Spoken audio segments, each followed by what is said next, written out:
Hey guys, welcome back to another episode of Wine and Whiskey with Maura. I have my favorite song at the moment on, and it is called, I'm gonna link it here, and I might actually put it in the, behind this. I just wanted to hear this song. It is called Waiting on You by ASO. It's like ASO. Anyway, it's freaking amazing.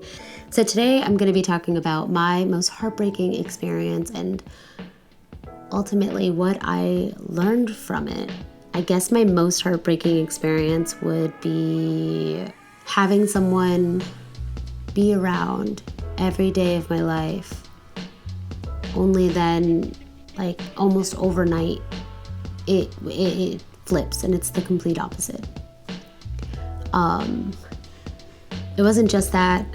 We grew a lot together, learned a lot from each other, and it meant a lot to me. And our connection is still strong, which is kind of why I decided I was not going to speak to this person likely ever again. And that sounds dramatic to some of you, but sometimes dramatic measures must be taken because we were just toxic for each other. There's nothing that I could say to him that was beneficial, and sometimes I had a hard time not judging him, and that was so far from where we began that I would just rather say nothing at all. And I don't like to be the type to judge people. I don't like to be the type to put blame or to make someone feel bad about what they're doing or something like that. It's not who I want to be. So I'd rather literally say nothing. And I will keep it as long as I can. I will keep it that way for as long as I can, for as long as I am able to. And if you're watching this right now, you probably know who you are. If you don't, well, it's better for you. But just know that I don't mean anything by it other than the fact that I don't want us to hurt each other anymore, and I don't think I can hurt you. It's kind of like you are hurting me, and I didn't want that energy anymore. So for that, I apologize. But for the rest of that, I don't. And I think that I don't regret the situation that we were in, and I don't regret how it felt, and I don't regret honestly being heartbroken in general, because I am now the most I can dive deep into my own mind and figure out why I feel certain ways and where it comes from and all of these things. I know who I am now, and I think that all stemmed from being heartbroken, which is so sad in the sense that sometimes we have to be ripped apart. We have to be ripped to shreds in order to build something even more beautiful and even more long-lasting. And so what I learned from being essentially alone when I was constantly with other people was that I don't need them. I don't need to be surrounded by somebody in order to feel important. I don't need the attention of someone else in order to feel worthy. I am worthy, and you're worthy, and everyone is worthy in their own right, because we are human, right?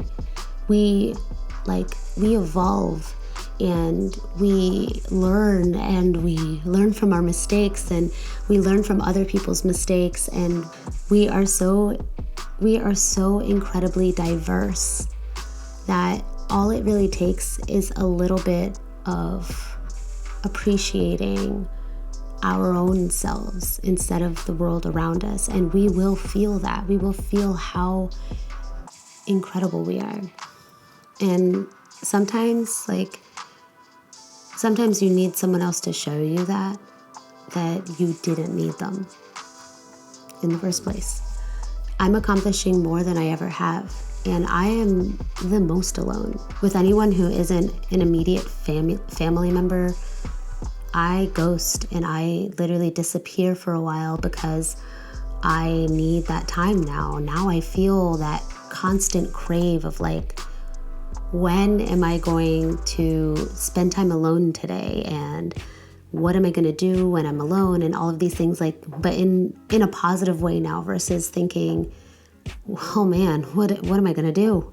Like, once I'm done hanging out with my friends, I'm just going to go home. Is that it? That's the end? I used to think my life stopped the moment nobody else was watching. And that was a damn shame. And I swore from that point where I felt lonely, that I would do everything in my power to make myself feel whole again. Nobody else in your life is going to fill that void that you feel, even when you're with other people, even when you're with your husband or your children or your friends and family. Like, if you don't feel whole within yourself, there's no way you're going to feel complete with everybody else. Like, you're not going to feel that way, because that is not something that someone can give you. That is something that only you can give yourself. And I find that I will admit, even now, I find that I keep kind of going toward these codependent tendencies whenever I'm with somebody.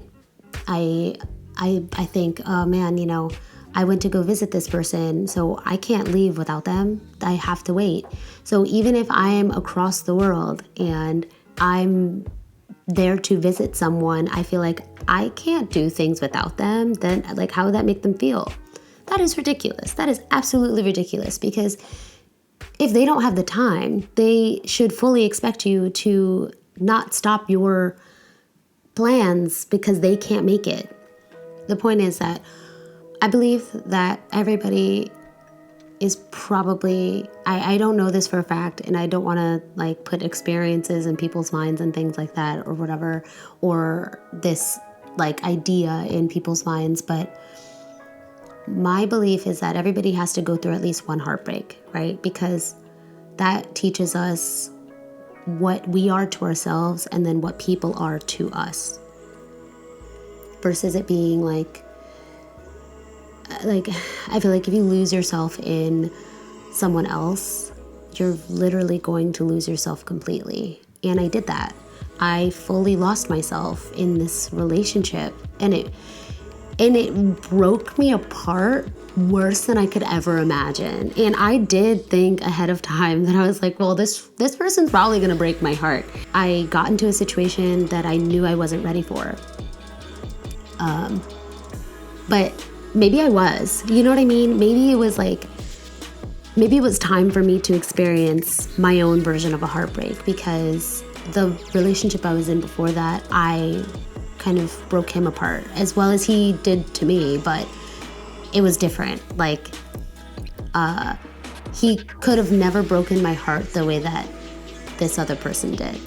It's hard to say this. I don't know if you guys are able to keep track. I'm trying to kind of hide identities and things like that, only because I don't really feel comfortable sharing that yet. The only time that I have had a severe heartbreak was my very first relationship and my very last relationship. Everybody else in between was like, if I was hurt at all, it was for a fully different reason, or it was just kind of traumatizing, which sounds a lot worse than it actually is. But right, so that is what I learned. I learned that I need to feel whole within myself in order to be in a non-codependent relationship, in just a normal independent relationship. You know what I mean? Like, just a normal functional relationship. The only way that I'm gonna be able to do that is by spending this time alone and doing all of the things that I wanted to do with him, but do them alone, do them for myself, you know? Like if I'm expecting to go explore or something, then I'm gonna just go versus waiting on somebody else to join me. And then, because that is only gonna feed the loneliness, right? Like the way that you can fight that is literally just doing it. It might feel really uncomfortable. Trust me, like it did feel very uncomfortable to be doing these things all by myself. I mean, I hiked up a mountain by myself. If you don't know me, if you've never met me, I am 100 pounds, 5 feet. I'm pretty tiny. Sometimes when you take photos, I look like a child. So I fully go up these places alone. I've done it multiple times. I'm not afraid of it. I love it. Especially when I was out in California, and then when I was like in New York, I would just go out and go 2 hours north or whatever and just get carried away. You know, like I would just go as far as like my feet would let me. I've hiked back down when it was nighttime, which was terrifying because I was trying not to fall down this cliff. It's obviously a forest, so it's pitch black and there could be creatures, I don't know. There are going to be creatures. But I also didn't really care. I was mainly thinking like, oh my God, I really hope there isn't a serial killer. It's so weird, but you know, I mean, Ted Bundy, he hid up in the woods in Colorado for a little bit, so, you know, I'm not that crazy. Anyway, so that is today's topic. Thank you guys for joining me, and again, like if you guys want to send me a video back, that'd be so much fun. We can just, you know, have a nice heart-to-heart. I would like to connect with you guys. It's as distant as I am from social media. I don't know, it's weird when I'm actually like chill and by myself and like not expected to be on Instagram. I fully want to connect in a different way. Maybe one day we'll collab. So I will see you guys later. It is fully nighttime, which is my favorite time of day. So I am going to pour myself a little bit more whiskey before I move on and have dinner. You know, it's 8 p.m. And I'm actually kind of hungry. So I will see you guys later. Thanks for joining me. All right, good night. This setup is so pretty.